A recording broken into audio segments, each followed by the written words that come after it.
रमजान के महीने में भी एक रात आती है जिसको हम शब कद्र बोलते हैं, जिस रात में कुरान नाजिल हुआ। उस एक रात, जिस रात में कुरान नाजिल हुआ, जानते हो अल्लाह ताला ने उस रात के मकाम और मर्तबे को कितना बुलंद कर दिया है।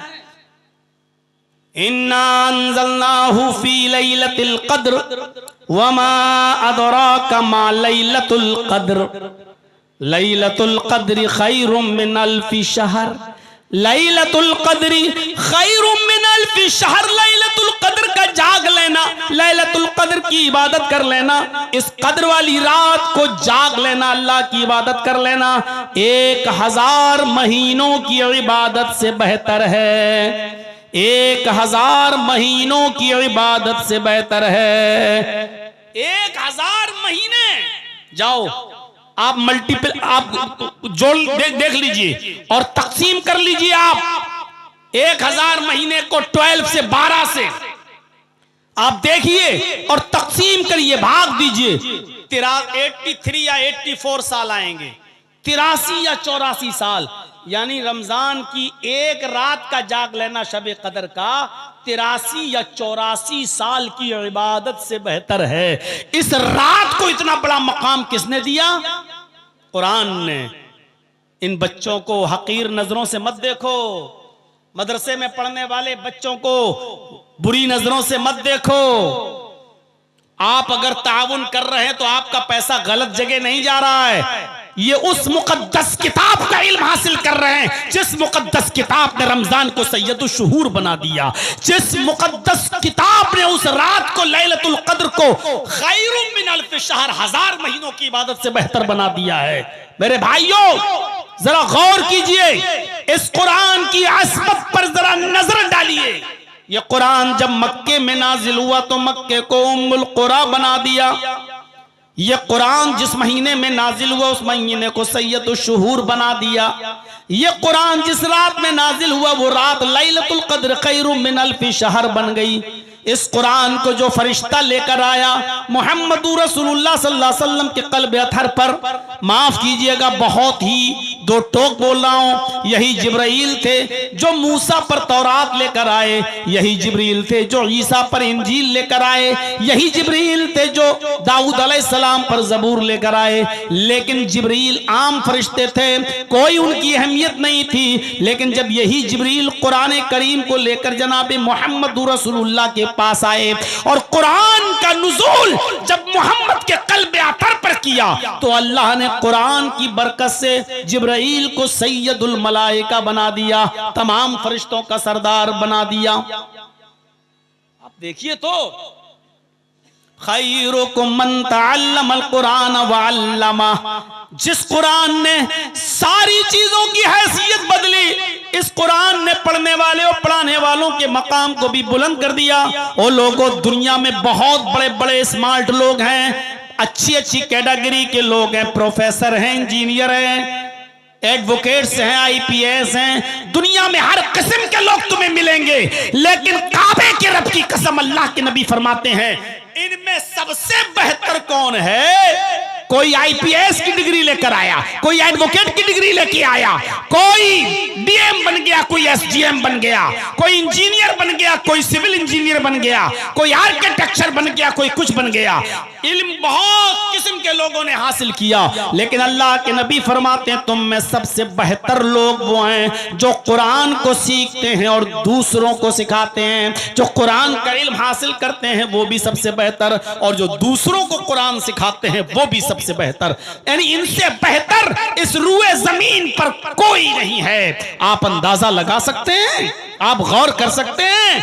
मेरे भाइयों हर बाप की जिम्मेदारी है, हर बाप की जो साहिब औलाद है उसकी जिम्मेदारी है कि वो गौर करे कि उसकी औलाद कहां जा रही है, किस तरफ जा रही है। आपने क्या तरबियत दी अपनी औलाद को, आपने क्या सिखाया अपनी औलाद को। आओ तुम्हें एक वाक़े की तरफ लेकर चलता हूं। हजरत यूसुफ अलैहिस्सलातु वस्सलाम की शख्सियत पर नजर डालो। थोड़ा सा मैं इशारा करूंगा।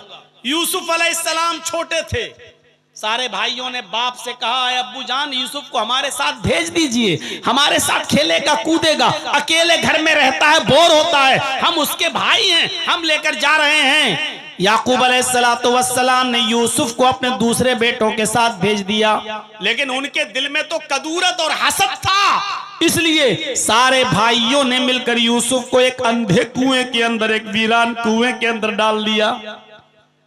अब देखिएगा, कुएं के अंदर डाल दिया, फेंक के चले आए, और घर पे आने के बाद उन्होंने अपने बाप से क्या कहा, या बाना, कुरान देखिए, या अबाना इन्ना ज़हबना नस्तबिकु व तरकना यूसुफ इंदा मताइना फअकलहु ज़िब। आए अब्बू जान, हम यूसुफ को लेकर जंगल में गए, हमने अपने सामान के पास यूसुफ को बिठा दिया, हमने अपने सामान के पास यूसुफ को बिठा दिया, हम खेल कूद में लग गए, दौड़ भाग में लग गए, फअकलहु ज़िब, एक भेड़िया आया और वो यूसुफ को खा गया। हालांकि यूसुफ को इन्होंने कुएं में फेंका था, लेकिन बाप से क्या कह रहे हैं, हमने यूसुफ को अपने सामान के पास बिठा दिया था निगरानी के लिए, और हम खेल कूद में लग गए और यूसुफ को भेड़िया खा गया। वमान तबिमुमिनिन लना, बात की स्टाइल देखिए, झूठे लोग अपनी बात को इसी तरीके से कैसे पेश करते हैं, किस अंदाज से, अल्लाह की कसम, अरे 1 महीने में हम तुम्हारा पैसा लौटा देंगे, बेटी की शादी है, और 4-4 साल तक मांगते फिर रहे हो। अब आप अपना पैसा ऐसे मांग रहे हो जैसे भीख मांग रहे हो किसी। वमान तबिमुमिनिन लना, और आप हमारी बात क्यों मानने लगे, आप हमें सच्चा नहीं जानेंगे, आप हमारी बात क्यों मानेंगे।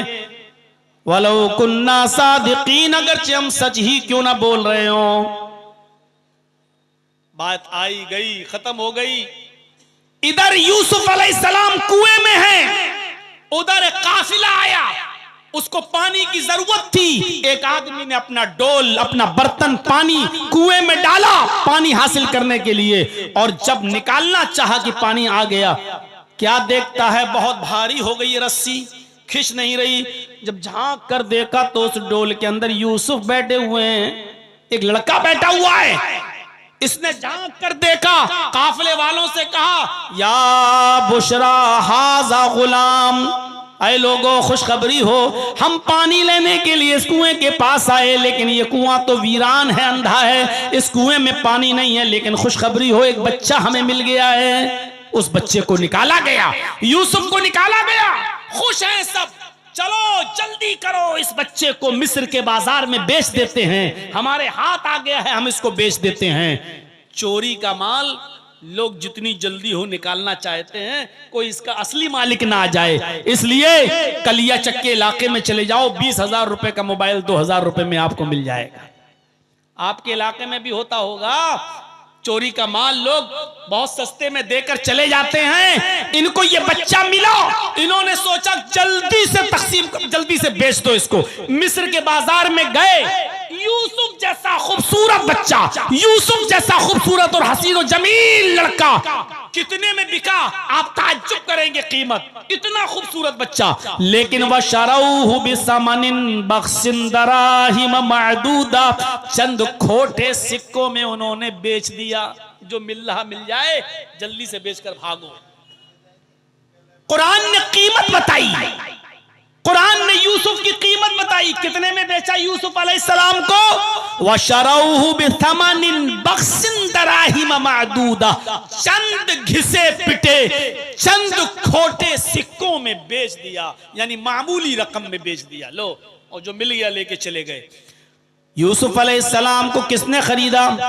बादशाह मिस्र ने। चाहता तो लंबी रकम दे सकता था, लेकिन नहीं, चंद सिक्कों में खरीद लिया और यूसुफ को अपने घर लाया। और जब लाया तो अपनी बीवी से कहा, खिलाओ पिलाओ पाल पोस के बड़ा करो, हमारे पास कोई औलाद नहीं है, ये यूसुफ, ये आगे चलकर ये बच्चा हमारा बेटा बना, हम इसको बेटा भी बना सकते हैं, यह हमें कोई फायदा जरूर पहुंचाएगा। इधर बादशाह मिस्र की बीवी उस बच्चे की देखरेख करने लगी, खिलाने पिलाने लगी, पाल पोस कर बड़ा करने लगी। और जब पाल पोस कर बड़ा कर दिया और यूसुफ जवान हो गए, बालिग हो गए, तो ये बादशाह मिस्र की बीवी का दिल ही यूसुफ के ऊपर आ गया।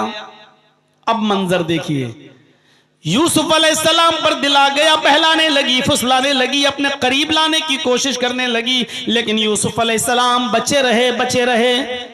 अब ये चर्चा औरतों में आम हो गया, पूरे मिस्र की औरतों में ये चर्चा हो गया। और औरतें कहने लगी, वाह यूसुफ को देखो, बादशाह की बीवी को देखो, अजीजे मिस्र की बीवी अपने गुलाम को दिल दे बैठी, उसके साथ गलत काम करना चाहती है। औरतों में चर्चा हो गया। औरतों में चर्चा बहुत खतरनाक होता है और बहुत जल्दी होता है। अगर आपको किसी चीज को बहुत जल्दी फेमस कराना हो और किसी चीज को का बहुत जल्दी प्रचार कराना हो, तो एक दो औरतों को बता दीजिए, शाम तक पूरे मोहल्ले को खबर हो जाएगी। एक आदमी था बेचारा, उस शौहर, वो एक तरबूज काट के लाया, तरबूज, और उसने दुपट्टे में लपेट लिया। दुपट्टा जानते ना औरतें जो ओढ़ती हैं, उस दुपट्टे में लपेट लिया। तरबूज लाल था तो दुपट्टा लाल हो गया ऊपर से। अब वो जब घर में घुसा तो बीवी ने कहा, ए क्या है इसमें? उसने कहा चुप रहो, मैं बताता हूं, चुप चुप चुप। वो गया और अंदर जाकर एक अलमारी में उसको रख दिया। बीवी कहती, क्या लेके आए हो तुम? उसने अपनी बीवी से कहा, सुनो, एक आदमी से दुश्मनी हो गई मेरी, मैंने उसकी गर्दन काटी है, उसमें एक आदमी का मर्डर करके आया हूं, उसकी गर्दन है, अभी दिन में फेंकने जाऊंगा तो पकड़ा जाऊंगा, रात होने दो, मैं इसको नदी में फेंक के आऊंगा, अभी शोर मत करो, बस जाओ तुम काम में लग जाओ। मार दिया हमने, एक आदमी का कत्ल कर दिया। ये क्या किया तुमने? तुम मेरी बीवी हो, कहना नहीं किसी से? नहीं, जोहर के बाद लाया था तरबूज, लपेटा था, लाल हुआ था दुपट्टा, अलमारी में रखा था, लेकिन मगरिब की अजान होते होते पुलिस घर पहुंच गई, छापा मारा, भीड़ लग गई लोगों की। ये आदमी कह रहा, क्या कर रहे हो भाई? कहा नहीं, मुझे खबर मिली है तुमने किसी का मर्डर किया है। अरे साहब, मैं मर्डर करूंगा? आज तक मैं मुर्गी तो काट नहीं पाता हूं, आदमी को काटूंगा? क्या बात कर रहे हो? तो आदमी मुस्कुराते हुए कहता है कि आपको जो खबर लगी है साहब वो सही लगी है, लेकिन मैं आपको इसकी हकीकत बताता हूं, आओ मेरे साथ। का क्या? अलमारी खोली, तरबूज निकाला, दुपट्टा हटाया, साहब ये तरबूज था, अब आप देख लीजिए मेरा पूरा घर, कहीं गर्दन नहीं मिलेगी। कहा फिर ये क्यों किया? कहा मैं तरबूज काट के लाया था और मैंने इसको दुपट्टे से ढक दिया था, दुपट्टा तरबूज के कलर से लाल हो गया, बीवी को मैंने ये कहा कि किसी को मार के आया हूं और रात में फेंकने जाऊंगा उसकी गर्दन को। मैं ये देखना चाहता था कि औरतों का पेट कितना मजबूत होता है, मैं ये देखना चाहता था कि कोई राज की बात अपनी बीवी को बताना चाहिए कि नहीं बताना चाहिए, बस मैं ये अंदाजा लगाना चाहता था। और मैं बखूबी वाकिफ हो गया हूं कि अब मैं कितना अपनी बीवी से कोई बात शेयर करूंगा और कितना नहीं करूंगा, बस यही बस एक चीज थी मेरे अंदर। पुलिस वालों ने कहा, छोड़ तो दिया, दो चार थप्पड़ मार के, कहा कमीना परेशान कर रहा, लेकिन वाकई तुमने सही किया है, वाकई औरतों से कोई बात शेयर नहीं करना चाहिए। बताइए उस कितनी खामोशी के साथ उसने रखा और शाम तक पुलिस आ गई। कुरान भी कहता है, इन्ना कैदकुन्ना अज़ीम, औरतों की चालें बड़ी खतरनाक होती हैं। अब कुरान की बात कौन झुटलाएगा? हमारी माँ पहली बात तो सुनी नहीं रही होंगी, अच्छा है बेचारी वो अपना कपड़ा दिखाएं, साड़ी दिखाएं, चप्पल दिखाएं, जेवर दिखाएं, अब रात के 2 बजे कौन बेचारा सुनेगी हमारी बात? अब उनको फुर्सत ही मिल जाए अपना कपड़ा और सैंडल और चप्पल दिखाने से, यही बहुत बड़ी बात है।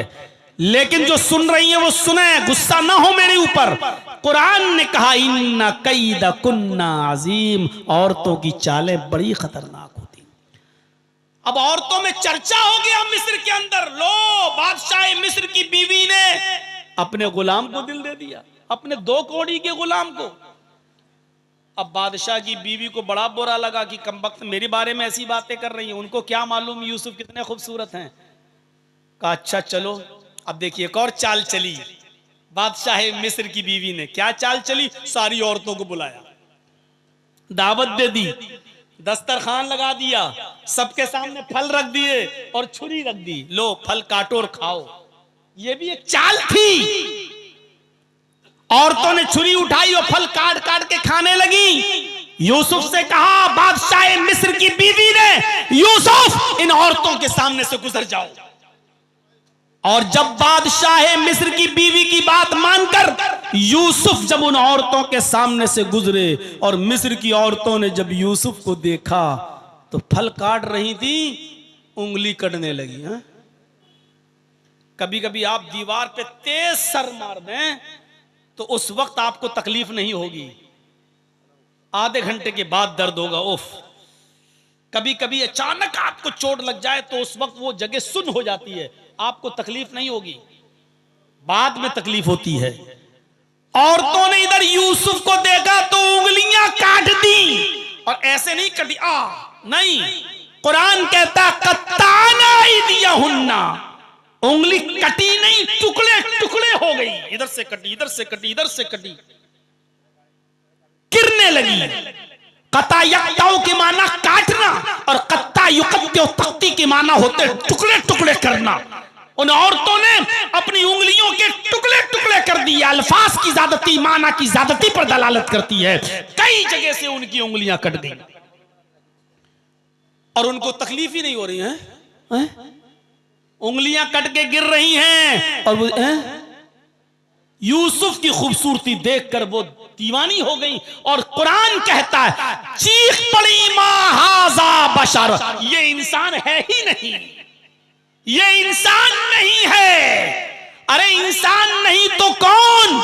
इन हाजा इल्ला मलकुन करीम, ये तो कोई बुजुर्ग फरिश्ता नजर आता है, ये तो कोई बुजुर्ग फरिश्ता दिखाई दे रहा है, ये तो इंसान नजर ही नहीं आ रहा है। इन हाजा इल्ला मलकुन करीम, ये तो फरिश्ता दिखाई दे रहा है।